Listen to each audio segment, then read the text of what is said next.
5 noyabr kuni Jenevada Jahon savdo tashkiloti bosh qarorgohida O'zbekistonning ushbu tashkilotga qo'shilishi bo'yicha muzokaralarning keyingi raundi boshlandi.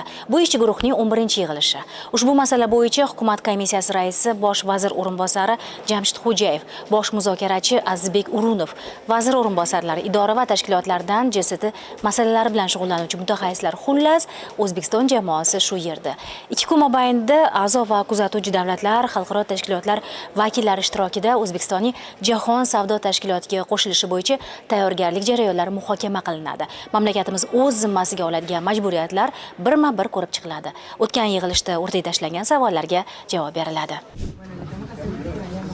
Yig'ilishda tashkilotga a'zolik bo'yicha ko'p va ikki tomonlama muzokaralar jarayoni qat'iy davom ettirilayotgani ma'lum qilindi. Ish ancha oldinga siljigan. Qilingan ishlar, amalga oshirilgan islohotlar bo'yicha 4-noyabr kuni O'zbekiston delegatsiyasi shu yerda seminar o'tkazdi. Juda foydali va informativ tadbir bo'lganini kotibiyat ham qayd etdi. Hukumat komissiyasi raisi Jamshid Xo'jayev O'zbekiston strategik maqsadiga sodiq qolib, a'zolik bo'yicha muzokaralarni shiddat bilan olib borayotganini aytib o'tdi. Ishchi guruh yig'ilishida bosib o'tilgan yo'l tahlil qilinadi, keyingi qadamlar belgilanadi. O'zbekiston Jahon savdo tashkilotiga o'tgan yig'ilishdan beri 8 ta hujjat yubordi. Javoblari bilan davlat nazoratidagi korxonalar soni, qishloq xo'jaligiga berilayotgan subsidiyalar qayta ko'rib chiqildi. Milliy qonunchilikda ham o'zgarishlar bo'ldi. Bosh vazir o'rinbosari bu jarayonda vaqtni sarflab, O'zbekiston jamoasi bilan yelkama-yelka ishlayotgan xalqaro tashkilotlar mutasaddilariga minnatdorlik bildirdi. Ularning bilim va tajribasi mamlakatimizda iqtisodiy islohotlar trayektoriyasini belgilashda katta yordam bo'layotgani ta'kidlandi.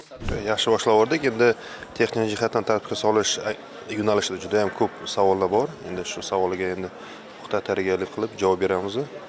Hamma masala yechildi, hech qanaqa masala qolmadi. Mana shu jarayonda bir narsani ta'kidlash joizki, mana 3 ta qonun loyihasini tayyorladik. Umuman bu mahsulot umumiy xavfsizligi to'g'risidagi qonun, bozor nazorati to'g'risidagi qonun va 3-chi demak bu ham qonun loyihasi tegishli mana shu Jahon savdo tashkilotining talablaridan kelib chiqib, bu standartlashtirish to'g'risidagi qonun, metrologiya to'g'risidagi qonun, texnik jihatdan tartibga solish to'g'risidagi qonunga va akkreditatsiya to'g'risidagi qonunga mana shu 4 ta qonunga biz tegishli o'zgartirishlar kirityapmiz.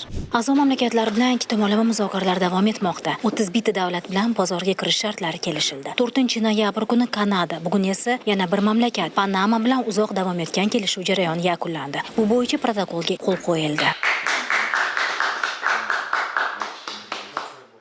Ko'p tomonlama muzokaralar ham muhim. A'zo davlatlar bu borada jamoamizga jiddiy savollar berishgan. Shu asosda ushbu savollarga kompleks javob berildi. Eng ko'p so'ralgani eksport subsidiyalari qayta ko'rib chiqildi. Boshqa majburiyatlar ham aniq belgilab qo'yilgan. Bularning barchasi ikki va ko'p tomonlama muzokaralarni tezlashtirishda muhim. Qilingan ishlarning barchasi O'zbekiston maqsadlarini aniq aks ettiradi. Jamshid Xo'jayev milliy qonunchilikni Jahon savdo tashkiloti talablariga moslashtirish yo'nalishida 160 dan ortiq normativ aktlar yangilanganini ham ma'lum qildi. Xullas, har bir punkt bo'yicha bajarilayotgan ishlar tashkilot ruhi qoidalariga mos keladi. Jarayon hal qiluvchi bosqichda. Asosiysi O'zbekiston ko'p tomonlama savdo tizimiga qo'shilishni istayapti. Oldiga qo'ygan maqsadlarga sodiq. Bu borada oxirgi qadamlarni qo'yishga ham tayyor. Bir necha oy ichida muzokaralarni yakunlab, O'zbekiston keyingi yil a'zo bo'lish uchun bor kuchi bilan harakat qiladi, dedi Hukumat komissiyasi raisi. Bu borada a'zo davlatlar kotibiyat qo'llab-quvvatloviga ishonch bildirildi. Jenevada Jahon savdo tashkilotiga a'zolik bo'yicha ishchi guruhning 11-yig'ilishi davom etmoqda. Uning tafsilotlariga keyingi reportajlarimizda yana to'xtalamiz. Bu jarayonlarni UzReport TV jamoasi joyidan, Shvetsariyadan bevosita kuzatyapti. Gulnoz Husanova, Bahodir Komilov, UzReport News, Jahon savdo tashkiloti shtab-kvartirasidan.